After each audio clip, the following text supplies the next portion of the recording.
Hey guys, in today's podcast, I have someone extremely special. I've taken a lot of podcasts, and this somehow inspired me as a founder myself. It taught me a lot of things which maybe we can actually add in Sharpener. Why? Because, of course, he's from a completely different background. He started coding with Sharpener, but his passion to code is really amazing. He's really passionate about coding, and that is why he cracked the only interview he ever gave. And this interview he got not from the standard apply for a job process. It was a completely new approach to how you can actually get the attention of a recruiter, or for a matter anyone whatsoever from a company. Do watch the podcast till the end and you will be amazed.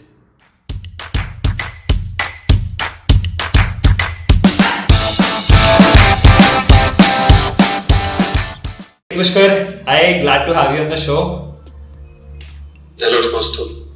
Alright, so I know already a lot about you, but why don't you just once call it out? Who is Pushkar? Yeah.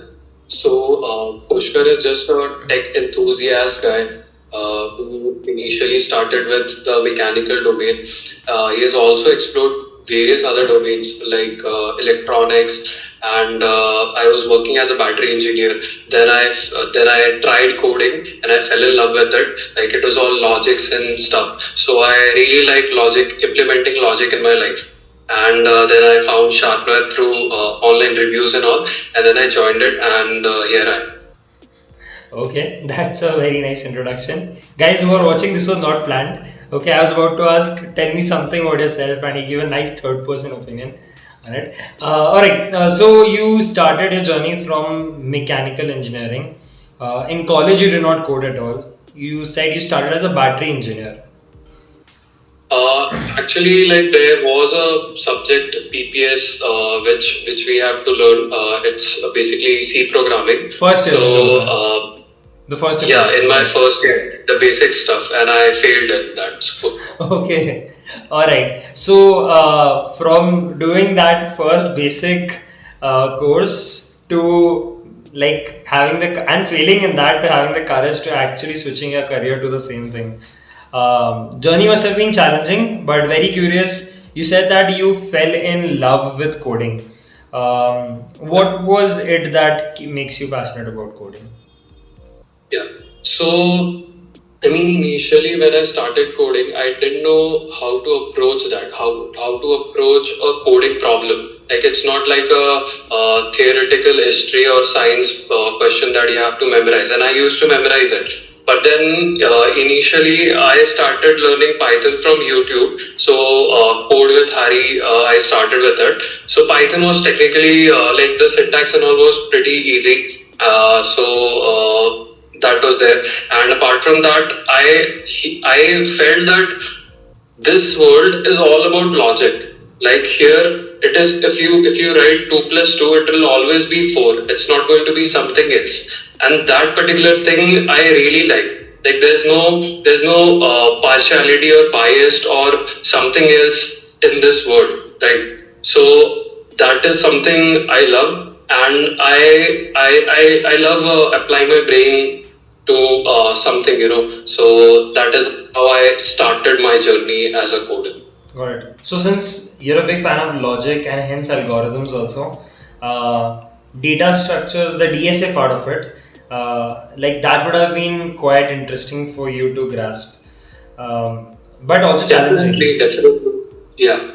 I mean, when I started the DSA thing, I had done like the loops and all in the Python. So I completed that very fast, but then the arrays and all came, which were a bit new thing for me. So I got stuck. But I still remember one thing which Vaibhav sir said in a meeting, that logic तुमको eventually आएगा. बस like just keep on with it, and you will eventually learn to how to get to the logic of solving a DSA problem. And I still remember it, and I will always remember that. And I guess that was one of the biggest motivation I had for doing DSA well. And I mean, I did well in the tests, and also I think I was a good DSA solver. But then, like as every developer, when the development started, I missed on in the DSA part. So. So, like the battery engineer role that you had, like you left that and then you joined Sharpener, or did you do it parallelly as well?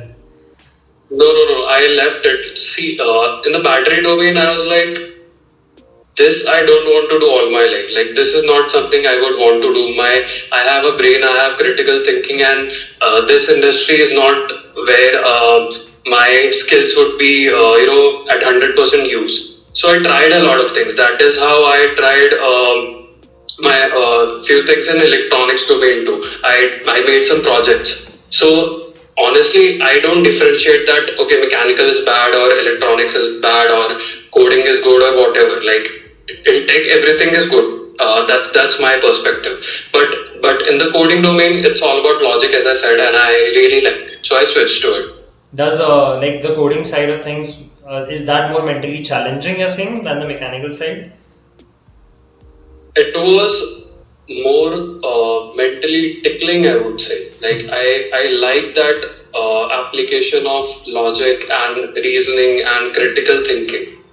Right. Okay. Since you're a big fan of logic, I'm very curious to know, like, in Sharpener especially. Let's talk about your journey in Sharpener right now. I want some specific. Hoping to get some specific insights. So, what is the most interesting problem that you came across in the Sharpener coursework? Most interesting problem. Uh, I think it would be like I'm not sure. It could be something else, but for now, I'm just recalling a problem in which we had to sort the object based on its properties. Mm-hmm. So I felt that to be interesting because I never thought that okay. We could also sort the objects based on properties like we have sorted things inside an array, but it was basically something very different that I never thought of we could do. So that was one of the interesting problems that I came Okay. across. I'm pretty sure like, there must be a lot problems that were maybe not as interesting but too challenging. Like the to find the correct logic, and also very time consuming. As you said, like you stay with it and you'll get the logic. So Yeah, so how did you approach another one those? would Yeah. be the C of Erathanos or whatever, that prime number sorting. Okay, all right. So that took a bit of time. So when you're not finding able to find a proper logical flow and a proper algorithm or a flow chart or whatever you want to call it, then how do you like patiently relook at the same thing? Because I think one major takeaway that maybe you can share with people is, people if the logic does not click, then you probably like you feel that there's no progress, only ab kya karenge. Just like in Sudoku, right? You may not find the numbers, but people stick with it because they know that there is a number, there is something over there. I'm not getting it. So there is a slight motivation with the frustration. Same for coding. How do you tackle it in those cases when you're not able to find the logic right at the first go? How do you relook at the problem? Okay, so first thing would be to not give up so easily. Like just be with the problem. I still remember that I've spent sometimes more than 7-8 hours on just one problem, and there have been many instances like that. So and there have been instances where I knew that I'm missing something. Like technically, there's one concept which I'm missing, and that is why I'm not able to do. So when that kind of thing happens, it's better to just quit and see what that new concept is. But if I felt whenever I felt that okay, I know all the concepts which are needed to solve this problem. At that time, I don't give up so easily, and and I try again and again and take a break when I have to change my approach. Like there are maybe 4 to 5 approaches that I want to try on a problem. So every time I try a new approach, I take a break. So my brain like it rests for a while and then it starts again. So my brain knows okay, there's some change in the thing which Pushkar is doing right now. I think the fundamental challenge over here is I totally agree with you. But one thing that I have not personally had to face, that's why I'm very curious, is you had to leave your job, right? Because you realize that battery engineering is not for me. And then you're getting stuck on some problems and you have to spend like several hours into it. At times it might happen repeatedly also in a tough concept. Did you ever think back that, hey, maybe that life was fine? Why did I take up this additional mess? Uh, Honestly, like in my second and third year, I realized that this whole thing we say, that 10th kar lo life set hai, 12th kar lo life set hai, college kar lo life set hai. So that is just bogus. So whenever one a person stops working hard, so their progress stops. So that is like fitted into my brain completely. So I would never run away from doing hard work, or making a career choice would never depend on that whether I have to work more or whether I have to work less. So that was pretty clear for me. That's amazing. Um, how to find such motivation over there? So, what was the driving factor for you? Was it an interesting job, an interesting a job role as such, or a fancy company, a fancy package? What was the biggest driver for you? It's generally a mix, but what was it for you? So coming into the IT world would be definitely like, I mean, as I said, I like technology. So let's say if my company tomorrow, it dwells into some problem or a product which is like at the intersection of mechanical as well as IT, like let's say some XYZ product. So I would not be like, okay, array yaar, mechanical, it came back, I didn't want to do mechanical, then why is it here? I just like being in tech. So that is something which has always driven me and which will always driven me. Like my mechanical profile was also pretty good. I have done some major projects in that. I've led some projects. So it's not that I have done hard work in that. So I feel like, oh, it's all wasted, and I've come to tech. It doesn't it doesn't relate. So I feel that I don't have that feeling. I enjoyed making that project. I enjoyed making a project here. So I mean, I like tech basically. Got it. All right, that's interesting. Talking about projects and hence the next step I would want to know is about the interview phase. So, what role did projects play in interviews? Like, what kind of questions were you asked based on your projects? So project was definitely one of the main points because of which I got hired. So everyone, like when I had the technical round, when I had a round with the product manager there, so everyone, I recorded a video of my expense tracker project, like a screen recording, Nice. because I knew that the non-technical folks will never go through my code, and if they don't go through my code, then how will they know that I'm qualified enough for the job? Right. So I basically recorded a video and I put that link in my resume itself. It was a clickable link. Okay. So they could, yeah, so they'll be able to open it. So everyone, whoever was involved in the interview, they all saw that link, and they were like pretty impressed with my project, even though they weren't technical. Interesting. So, So you're telling me that normally when people like do put GitHub links, even I have put GitHub links on my resume way back, but you actually recorded a demo of the product rather than the code, exactly. so that technical or non-technical you at least understand what the project is. And if you're interested, then they Yes. ask for the code. If that's the Exactly. case. That's very interesting. Did any interviewer actually appreciate this? Did they call it out like I saw your project and it was like the recording, it was interesting or something? Did they call that out? Yeah, like I just gave one interview in my whole career. Okay, Okay. the technical, yeah, the IT ones. So and there's an interesting story that how I got the interview at the first place. So I'll tell you after this. So I mean, everyone, even the CEO. I mean, it's a startup, right? So the people interviewing me were the founders themselves. So even the CEO, the product manager, everyone appreciated that.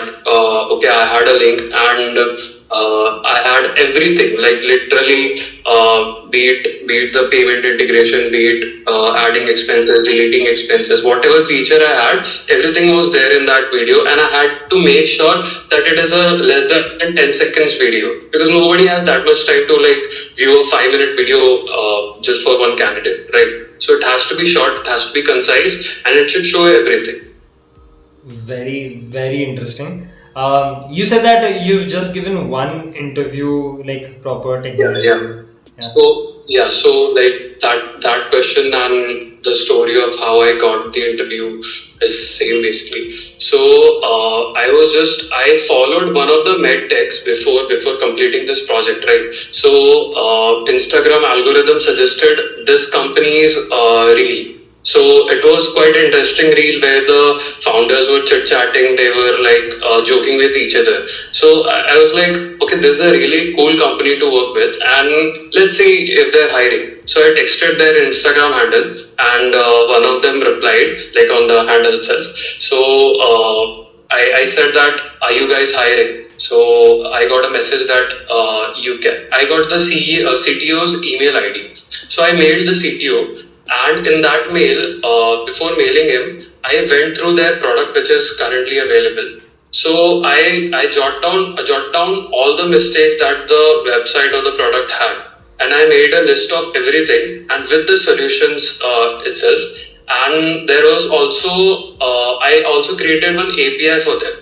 So it was basically like when you search the product, like in Amazon, if you make a spelling mistake, you automatically get the correct relevant results, right? But in that website, it wasn't there. So I made them an API for that. So that all those things and the other mistakes, even they themselves didn't know that their website had those mistakes. So that was actually why they called me for the interview. This is like really, really interesting. I can only connect this in one way. One of the developers that we had hired, he's a Sharpener as well. So how it happened was that like we were trying to push him for interviews. Okay, he was like waiting for his final placement and everything, and his all his projects were done, and we told him like you want to try out new projects, sure, like we'll give you suggestions, you also try to find. And his project actually became redesigning the Sharpener website. Okay, not the entire website maybe, but like at least the main page. And the website that you see right now, that is actually designed by him. He works with us even now, and I can totally connect it. And he was so humbled and impressed at the same time by such a commitment. And I'm pretty sure, like even for the CEOs at your company, the CTO at your company, this kind of a dedicated approach shows that you're really passionate about your work, about the company, and yeah, like a really, really interesting story. I'm very curious about a couple of more aspects about your job. But like just want like call it out once, like where are you working? If you want to share like a rough estimate about your package and how is it like working there? So currently, I'm working at a startup called Dava Ninja. So it's basically an online pharmacy provider, and we are working on new projects, new products as well. And the package would be somewhere between 5 and 7. And overall, as I said, like in the reel itself, I got to know that how the company culture would be, and it is exactly like that. I mean, we work passionately. I can also talk something informal. The CTO himself is a drummer, and I am also a musician, so we could talk about music too. So Nice. I mean, I'm enjoying it, and it's hybrid work culture. So I get to work from home as well as like I have to go there. So I prefer both actually, because there's a lot of learning when I go there and I talk to them.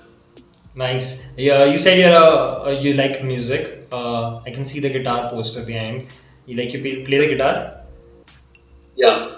Oh, acoustic. Even I play. Like, I haven't got it right here. Oh wow, wow. What kind of guitar you play? Electric, Acoustic. acoustic? Acoustic. Acoustic. Okay. I also love acoustic. I play most, like I love indie songs, finger picking and all. Nice. You also sing? A little bit. Okay, just good enough for yourself. Then in that case. Yeah. All right. So the first time you got your offer letter, like it was your first interview, and you did go an extra mile but I'm pretty sure like it would be very exciting and surprising for you. What was your reaction? What did you do after that? Whom did you talk to? Like, how was that particular day? Uh, um, so, like when the CEO said, "Congratulations, you'll be working with us," I was actually pretty neutral because as I said, I'm a thinker, right? So I thought did I do the right thing? Did I is what's happening? Is it good enough for me? Like a thousands of thoughts coming into my brain. So I was happy. Obviously, I was definitely happy. When I reached my home, I told my mom that I got the job.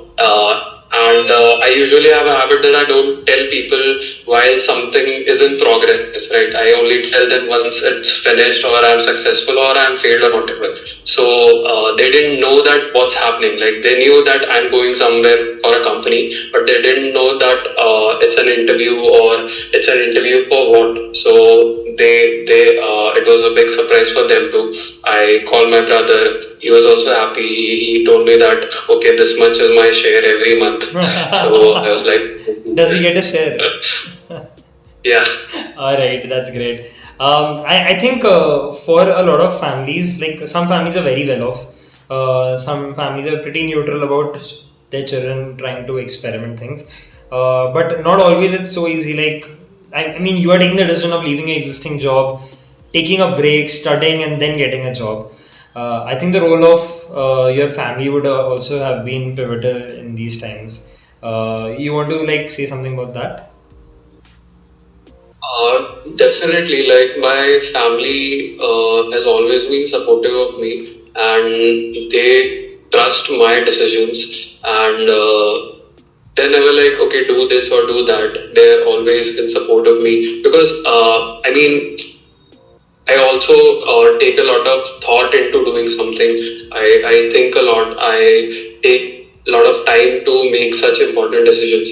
So they're supportive of me, and I mean, definitely, my father gave me the monetary support. I never have to think, okay, where the food will come from, and, those things. And my mother, she's also really hardworking. Apart from she runs her own kindergarten, so apart from that, she also gives a lot of time to us. Like she went to her office and she kept some papayas in my breakfast and stuff. So that's definitely there. It's like very unappreciated thing that mothers do. So yeah. So true. I mean, like I don't know if I'll keep this in the recording or not. But like you kind of made me a bit emotional over here. Like even I left my job, right? We are running this startup. I'm the founder. My two other friends are the founders. Yash and Weber is also a co-founder. So like it was a very big decision, and I moved from Calcutta to Bangalore. Right now, I'm just staying alone, and like my mom is just worried that have you eaten your lunch? And I sometimes get to know that she hasn't eaten her own lunch, and she's just worried about mine. All these little things that like mothers especially do, it goes really really unappreciated at times.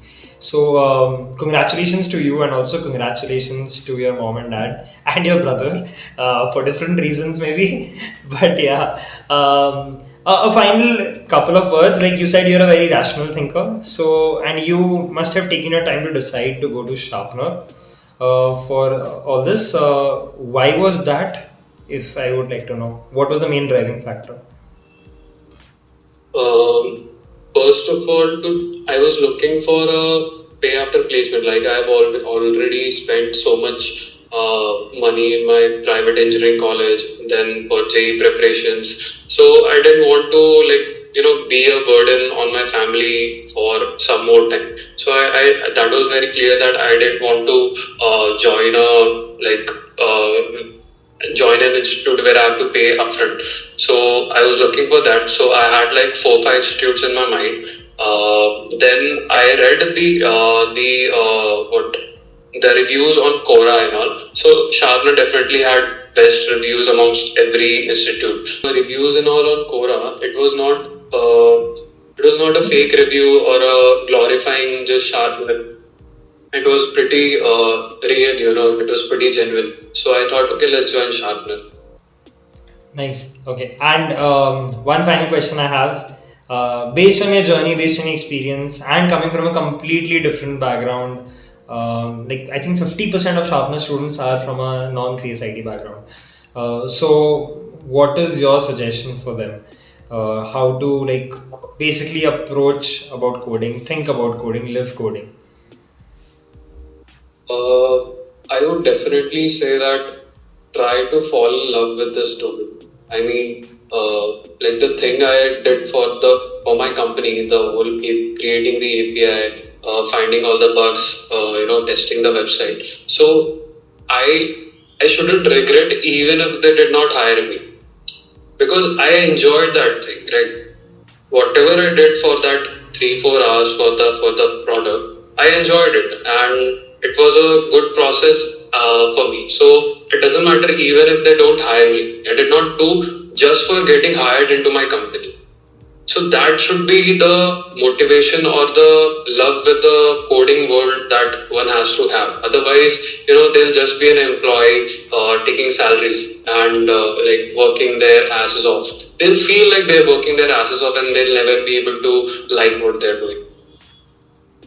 That's great. Thanks, Pushkar. This was one of the most interesting short podcasts I have had. I kind of have that feeling that I would definitely want to interact with you again after a couple of years. Like once Sure. you have a bigger in-depth idea about like how it is working in the sector. And I hope Okay. that you are one of the few who actually remains passionate to the true purpose of the job.